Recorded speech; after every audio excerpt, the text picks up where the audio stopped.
La ex colonia española ubicada en África y conocida como Guinea Ecuatorial es eje de críticas internacionales por la violación sistemática de derechos humanos. En este lugar gobierna Teodoro Obiang Nguema, que tiene el extraño mérito de ser el dictador más longevo del mundo, con 45 años ininterrumpidos de ejercicio del poder. En este lugar no hay ni derechos ni garantías de ningún tipo. Y a esto se suma ahora la intervención de la red social conocida como TikTok.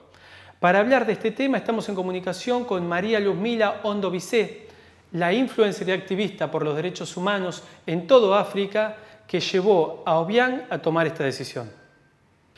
Bueno, Luzmila, gracias por tu tiempo. La dictadura de Obiang intervino TikTok. ¿Nos contás exactamente qué es lo que está pasando allí? Lo que está sucediendo actualmente en Guinea Ecuatorial es que se ha ralentizado lo que es el funcionamiento de la aplicación de TikTok. Entonces, la población se ve obligada a utilizar VPNs de otros países para que TikTok les pueda ir a una velocidad normal sin exceder el consumo de lo que son los datos que en Guinea Ecuatorial a día de hoy aún son carísimos. Imagínense que un paquete de datos que en España o inclusive en Argentina no costaría ni siquiera 5 euros, en Guinea Ecuatorial estaría costando unos 20 euros. ¿Y qué es lo que hiciste vos finalmente en respuesta a este control sobre TikTok? En respuesta al control sobre TikTok, vi la oportunidad de poder autofinanciar el proyecto que estoy realizando, que es para ayudar a mi pueblo, por lo que empecé a utilizar redes sociales alternativas, YouTube, Instagram, Twitter, para que así mi gente tuviese cobertura, porque el problema principal es solo con TikTok, ya que es donde tengo más números de seguidores, pues a la dictadura le hace más daño porque todo el contenido que subo en TikTok llega a prácticamente el 100% de la población guineoecuatoriana. Para alguien que no tiene ni idea qué es lo que pasa en Guinea Ecuatorial, ¿nos puedes hacer un pantallazo en materia de derechos humanos, de falta de garantías, etcétera, etcétera? Para alguien que no tuviese idea absolutamente nada de lo que pasa en Guinea Ecuatorial, tendría que comparar Guinea Ecuatorial prácticamente el sistema político de Guinea Ecuatorial con el infierno. Imagínese, si la democracia se supone que sería el cielo, pues la dictadura de Guinea Ecuatorial, que de hecho es una de las más longevas en el mundo actualmente, es un infierno para los ciudadanos guineoecuatorianos. Sabemos que Obiang tiene ya más de 80 años, es decir, que en breve nos vamos a acercar a un eventual traspaso y cambio de mando. ¿Cómo te imaginas vos y cómo crees que se imaginan los ecuatoguineanos ese traspaso de poder? ¿Cómo imagino yo, cómo me gustaría a mí que se diese ese traspaso de poder? Me gustaría que se diese una transición hacia una democracia, pues el pueblo de Guinea Ecuatorial lleva secuestrado 56 años, desde el 12 de octubre de 1968, y hasta ahora no saben lo que es vivir en libertad. ¿Y cómo imagina el pueblo que sea esta transición? No se imaginan una transición política. Prácticamente es como si fuese una monarquía, un reinado. Ellos imaginan que una vez que el padre fallezca o una vez que el padre se le incapacite, él sería el hijo mayor, Teodorín, el que ocuparía el poder en Guinea Ecuatorial. ¿No crees que hay ciudadanos dentro de Guinea Ecuatorial que creen que hay una oportunidad de ejercer un cambio? Quizás tendrían este sueño remoto antes de la llegada de los mercenarios. Actualmente en Guinea Ecuatorial hay más de 200 mercenarios que el gobierno de Guinea Ecuatorial los ha traído pues con la firme intención de implantar de nuevo la misma dictadura que ya viene sufriendo el pueblo desde hace 56 años. Por lo que el pueblo, quizás antes de la llegada de los mercenarios, podría haber tenido esta esperanza. ¿Por qué? Porque también se nota el descontento por parte del cuerpo castrense, pero al final ahora el cuerpo castrense se ve limitado con la llegada de los mercenarios, los cuales están mejor preparados y tienen mejor armamento que ellos. ¿Y no hay ningún tipo de oposición al hijo, a Teodorín, dentro de la eventual sucesión? Dentro del mismo entorno familiar sí que hay oposición, pues me consta que su hermano, Gabriel Mbago Lima, él también quería ser presidente. Como entenderá, ellos lo ven como si fuese un juego de tronos, que a ver, en el momento que mi padre ya no esté, ahora no hacemos nada porque mi padre está, porque mi padre vela por los intereses de todos. Entiendo que de esa manera piensan, pero en el momento que el padre no esté, yo espero y deseo que se dé una guerra, un juego de tronos entre ellos, para que de esta manera puedan entrar en juego los actores políticos. Porque mientras ellos estén con la atención desviada en sus propias guerras internas, el resto podrá intervenir. Bueno, está claro que en Guinea Ecuatorial no se acepta ningún tipo de voz crítica y entiendo yo que es la única forma de entender por qué la gente tiene tanta pasividad ante el régimen de Obiang. ¿Vos crees que esto es así? ¿Crees que hay otras cuestiones como de índole social, quizás más vinculadas a la historia de la gente y al devenir de la propia Guinea? Seguramente se debe a una cuestión más social. Guinea Ecuatorial se independiza de España el 12 de octubre del 68, por lo que el país como tal, la población estuvo sometida por 200 años por la monarquía española entonces. Luego, cuando consigue la independencia, en vez de entrar en una democracia, entra en esta dictadura que estamos ahora mismo pues intentando rebatir y esperar que quizás el pueblo mismo pueda llegar a entender en qué error les ha hecho entrar el estar en esta dictadura. Y sobre todo es el hecho de que como a nivel de sociedad hemos nacido, inclusive nuestros padres, nosotros mismos como hijos, hemos nacido conociendo esto, no conocemos otra cosa. Esto me recuerda muchas veces al mito de la caverna de Platón, que están unos prisioneros encarcelados y ven la supuesta realidad a través de unas antorchas, a través de la iluminación de unas antorchas que refleja una realidad simulada. Entonces, imagínese, Santiago, que el pueblo de Guinea Ecuatorial es el prisionero que solo conoce la realidad a través de las imágenes que se proyectan a través de las antorchas. Y nos ven a nosotros como el preso que se escapó en el mito de la caverna, porque dicen, no puede ser cierto lo que tú me estás diciendo, porque esto supondría que yo tengo que aceptar que llevo toda mi vida engañado.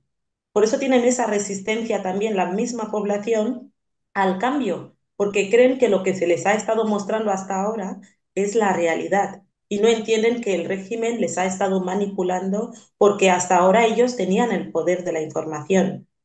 Entonces ellos les mostraban a través de los canales locales que tienen Azonga, Televisión de Guinea Ecuatorial, les mostraban lo que ellos querían que el pueblo crea o lo que ellos querían que el pueblo piense. Y de qué manera también es difícil luchar contra esta dictadura? No ha invertido en educación. Entonces, una persona que carece de formación es más fácil de manipular. Sabemos que prácticamente es la base de casi todas las dictaduras, porque entendemos que en el momento que ellos accedan a formar a la gente, estos no serán tan manipulables como a aquellos que no conocen más que lo que ellos les han estado mostrando a través de las antorchas. Bueno, pero también es cierto que las restricciones que impusieron en TikTok son por algo, ¿no? Digamos, me parece que ahí hay algún circuito informativo que les está afectando. Así es. De hecho, precisamente las restricciones en TikTok tienen un nombre y apellido, que es María Luzmila Ondo Vice, esta que tienes aquí delante, que yo me encargo de mantener a mi pueblo informado, me encargo de que no se me escape ningún detalle para que ellos puedan, desde un principio objetivo, conocer lo que realmente sucede, sin intereses políticos. Porque hay que señalar que en Guinea Ecuatorial, en el momento que tú solamente dices, oye, mira, esto no está bien hecho, ya se te considera opositor. Yo, por ejemplo, no milito en ningún partido, ni en el PDG, ni en ningún partido de la oposición, pero se me considera opositora simplemente por el hecho de decir la verdad. ¿Crees que la esperanza de... A ver, porque si entendemos que lo que hay dentro de Guinea Ecuatorial es como una especie de circuito, de círculo vicioso, y que por una cuestión de falta de educación, de falta de información, la gente no se va a movilizar. ¿Crees que la esperanza puede estar fuera de Guinea? ¿Cómo crees que eventualmente, si en un cambio de mando, se produce una disputa interna efectivamente, dónde está la esperanza de Guinea Ecuatorial? ¿Está en su propia gente o está afuera o quizás está en manos de otro Estado? Considero que la esperanza de Guinea Ecuatorial está en su propia gente y por ello el trabajo, el cual realizo, me estoy enfocando en despertar a la gente, porque entiendo que solo son ellos los que se pueden liberar. Los que estamos fuera, estamos para alzar la voz por ellos, porque ellos no pueden decir absolutamente nada, pero nosotros que podemos, tenemos que aprovechar el hecho de vivir en libertad, algo que ellos no conocen, para proyectarles, oye, ¿a ti no te gustaría poder hacer lo que hago yo? ¿A ti no te gustaría poder quejarte tú en vez de que te escondas detrás de mí y decirme, María, por favor, denuncia tú esto, denuncia tú aquello? ¿No te gustaría poder tener la libertad de hacer lo que hago yo dentro de tus propias fronteras? ¿Sabes? O sea, la solución a la situación de Guinea Ecuatorial reside en su pueblo. No me gustan las intervenciones externas. No me gustan las intervenciones externas porque obviamente también conllevan sus intereses. Nadie viene a intervenir en un país por ser un alma caritativa. Bueno, durante las últimas semanas, Guinea Ecuatorial fue noticia también por lo que pasó en Annobón, donde hubo como una especie de preludio de lo que fueron las limitaciones al acceso a Internet, bueno, en ese caso también a las líneas telefónicas. ¿Nos puedes hacer alguna referencia de qué es lo que está pasando exactamente también allí? Lo que está sucediendo en Annobón es que los hermanos anoboneses escribieron una carta dirigida al presidente con todo el respeto, Santiago, con todo el respeto, indicándole que las explosiones de dinamita provocaban daño en sus domicilios, provocaban daño en la tierra. Ellos viven en una isla apartada del resto del continente. No tienen comunicación con el resto del continente más que por un barco que antes llegaba por mes, una vez por mes llegaba el barco. Imagínense gente que vive prácticamente en una isla sin tener comunicación con el resto de islas y con un barco que les llevan en condiciones infrahumanas una vez al mes y ahí aprovechan para abastecerse. Entonces, cuando ellos se dirigen al presidente y les dicen, mira, señor, tenemos esta queja, las explosiones de dinamitas que realiza la empresa Somagec está provocando estos daños en nuestros domicilios, en nuestros cultivos. Prácticamente estamos muriendo de hambre y tenemos miedo que estas explosiones puedan ir a más y si van a más, que quizás se hunda la isla, quizás por desconocimiento, ¿no? No son geólogos, no son gente que entienda exactamente cómo puede funcionar o que quizás puedan llegar a medir las consecuencias, ¿no?, de las explosiones de dinamitas.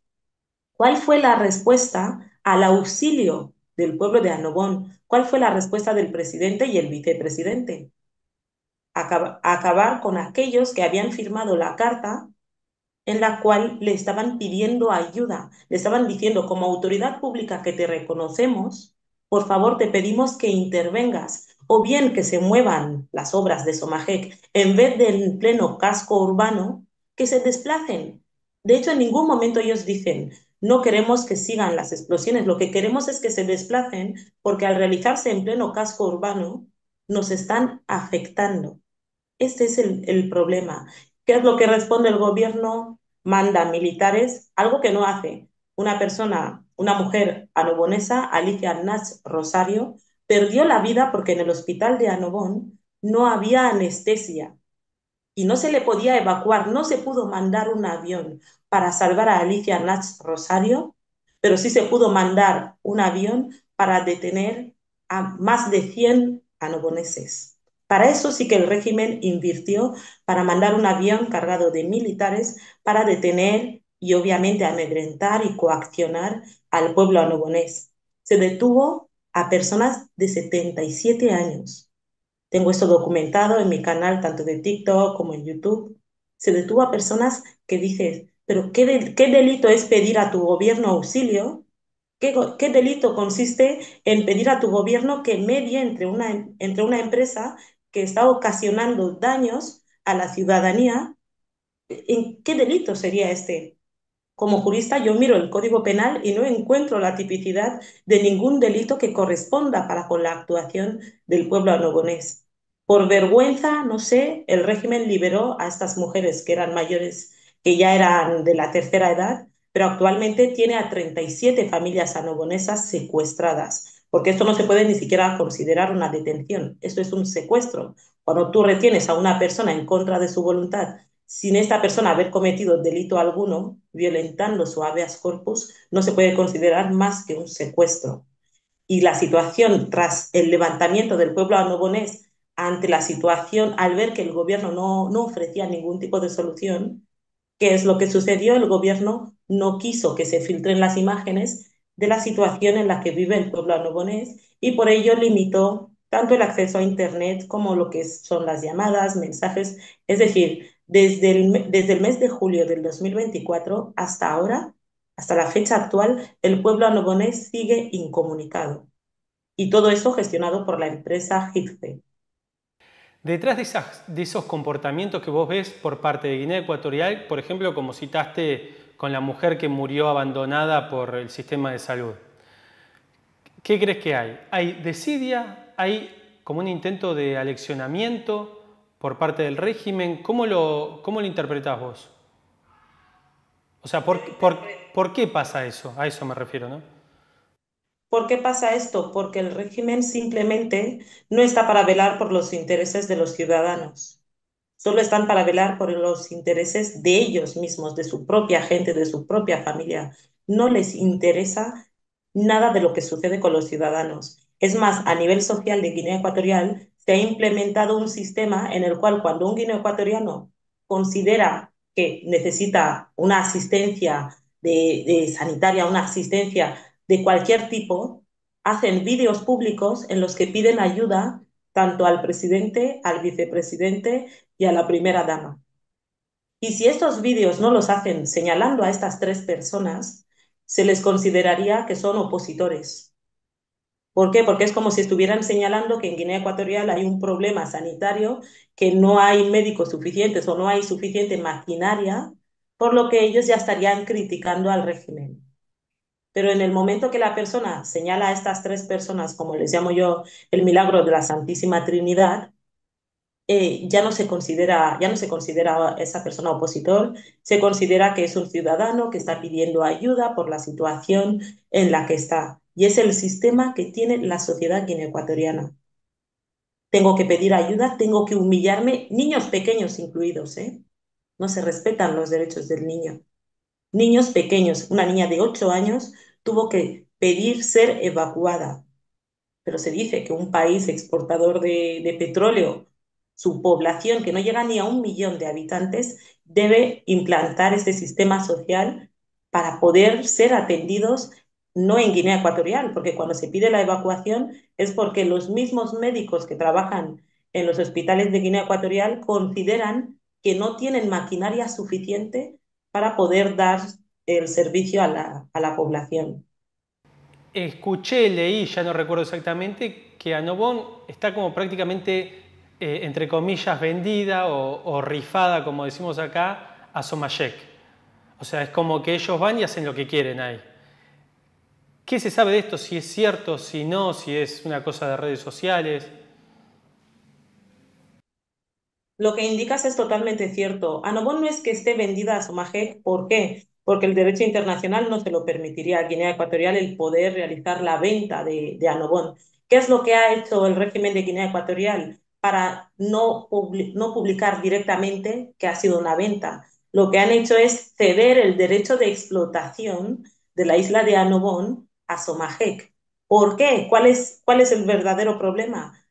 El régimen le debe a Somajec más de 160 millares.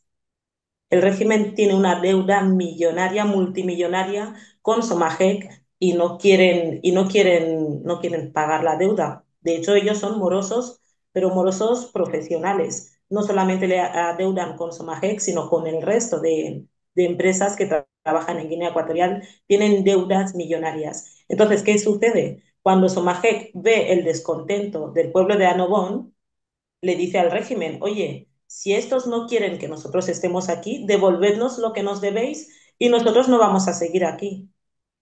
Por lo que el pueblo de Annobón se encuentra en un círculo vicioso del cual no va a poder salir, salvo que el régimen pague a Somajec la deuda. Ahora, pienso, Annobón es una isla volcánica, o sea, ¿qué puede extraer Somayek de ahí? ¿Qué le queda por extraer, no? En Annobón se está extrayendo oro, en Annobón se están extrayendo piedras preciosas. Por más que sea una isla volcánica, al parecer en Annobón hay una riqueza mineral bastante importante y por ello el interés del régimen por mantener Annobón. Bueno, hablábamos de la transición de Guinea Ecuatorial, hablemos ahora del futuro de Guinea Ecuatorial. ¿Qué te imaginás vos? ¿Qué te gustaría que pase, pero también qué te imaginás vos que va a ocurrir en los próximos años con este país? Lo que, por desgracia, creo que va a pasar es que el hijo, Teodorín, continuará con la dictadura que inició su tío Macías, que continuó su padre, y él la culminará. En parte, casi prefiero que sea de esta manera, porque él, al ser una persona poco formada, es una persona que prácticamente él mismo está haciendo que la dictadura llegue a su fin. Por lo que a mí, a nivel personal, me interesa que sea él el que ocupe el poder tras el fallecimiento o la incapacitación de su padre, porque sé que finalmente llevará al régimen a su final. ¿Qué es lo que me gustaría a mí? ¿Qué futuro espero yo para Guinea Ecuatorial a nivel personal? Me encantaría ver a mi pueblo libre. Me encantaría ver que mi gente puede hablar sin temor a las consecuencias, sin temor a ser traicionados, inclusive por sus propias familias. Eso es lo que más anhela el pueblo de Guinea Ecuatorial, independientemente de todos los demás servicios, ¿no? Sanidad, educación, pero lo que más quiere el pueblo es que se le deje en paz, que se le deje tranquilo, que si una persona tiene un problema, que él mismo pueda defender el problema que tenga, que pueda decir públicamente, llevo 6 meses trabajando en tal empresa y no me han pagado. Libertad de expresión. Eso es lo que más reclama el pueblo de Guinea Ecuatorial. Bueno, me parece tremendo que me digas que preferís a Teodorín porque es una especie de garantía de auto boicot, ¿no? Claramente es así, él mismo se está boicoteando. Todo lo que él está haciendo, al fin y al cabo, de hecho yo le considero el principal opositor al régimen de Guinea Ecuatorial. ¿Por qué? Porque nos está haciendo todo el trabajo. Una vez que tú no te ocupas de que la población joven tenga un desempeño laboral, no generas las condiciones para que estos tengan unos trabajos en los cuales se les trate con dignidad. Me decían los jóvenes, María, vale, por lo menos estamos en nuestras casas, pero estamos entretenidos con TikTok, con Instagram, con el resto de redes sociales. Pero cuando viene ahora y nos quita lo poco que nos da algo de alegría, esta persona, ¿qué es lo que quiere de nosotros? No generas las condiciones para que podamos tener trabajos dignos. Y cuando trabajamos, los salarios son míseros. Y eso cuando cobran, porque la gran mayoría de las empresas de Guinea Ecuatorial no pagan a sus empleados. No pagan. Parece que hayamos vuelto a la esclavitud en Guinea Ecuatorial. Para que un guineano cobre en su empresa, si trabaja 12 meses, si cobra 6 meses, eso es casi una fortuna. Es una lotería el que cobra 6 meses trabajando en Guinea Ecuatorial, pero los salarios que son 150.000, 200.000, te hablaría de unos 300 euros, 200 euros, 100 euros, cuando actualmente la inflación de Guinea Ecuatorial no se está viendo ni siquiera el final de ese pico de inflación. Entonces, para mí me interesa que sea Teodorín porque sé que en el momento que él gobierne no le doy ni un año. Si me permitís, voy a tomar algo que me dijiste fuera del aire y que a mí me pareció como muy chocante, y después otra pregunta y ya cerramos y te dejamos tranquila. Vos me dijiste que en Annobón hay un genocidio, me mencionaste esa palabra y yo dije, wow, qué fuerte esa palabra, ¿no? Puntualmente para un pueblo tan sometido como el de Annobón. ¿Por qué crees que hay un genocidio? ¿En qué se fundamenta puntualmente ese vocablo? Considero genocidio lo que sucede en Annobón, primero por el aislamiento que tiene el pueblo de Annobón. El resto de Guinea Ecuatorial sufre, pero tenemos conexión con otros países en la región continental, con Gabón, tenemos conexión con Camerún. E inclusive en la misma isla se ayudan los unos a los otros, pero Annobón, al estar aislado del resto, no tiene cómo pedir auxilio en caso de una emergencia. Ni siquiera Sao Tomé y Príncipe, no pueden ni siquiera llegar a pedir auxilio ahí. Entonces, cuando tú tienes a un pueblo incomunicado, les desconectas red de internet, comunicaciones, les estás dejando en el limbo. Y lo que se ha hecho ahora es enviar 200 efectivos militares a Annobón para intimidar y coaccionar al pueblo. Y cuando tú tienes al pueblo así incomunicado, prácticamente lo equiparo a los campos de concentración de Auschwitz. ¿Por qué? Porque ellos no pueden ni siquiera pedir auxilio.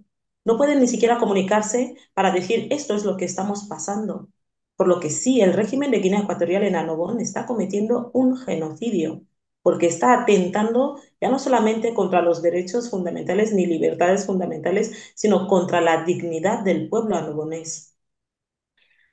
Luz, mira, como para terminar, vos sos una activista de todo el territorio africano, así que ¿por qué no nos haces un pantallazo de lo que ves en el resto de África, si por una de esas casualidades es un poco más esperanzador el escenario, o no? En los casos como Burkina Faso, con Ibrahim Traoré, sí que tengo alguna esperanza de que otros dirigentes africanos quizás les despierte esa bondad, ¿no? De decir, fíjate cómo este joven, porque Ibrahim Traoré ahora tendrá 35 años, Ibrahim Traoré está haciendo por su pueblo lo que no se ha hecho en los últimos 50 años en el resto de países africanos. Y como entiendo que estos presidentes, por llamarles de alguna manera, porque para mí no presiden absolutamente nada, estos presidentes en el fondo son competitivos, quizás esa competencia puede despertar esa bondad por mirar por su pueblo y decir, oye, yo también quiero que hablen de mí en positivo, como se habla de Ibrahim Traoré, como se habla de Assimi Goïtia en Mali, como se habla de otros dirigentes africanos, que al fin y al cabo yo no sé si también son buenos al 100%, porque al fin y al cabo vemos fachadas.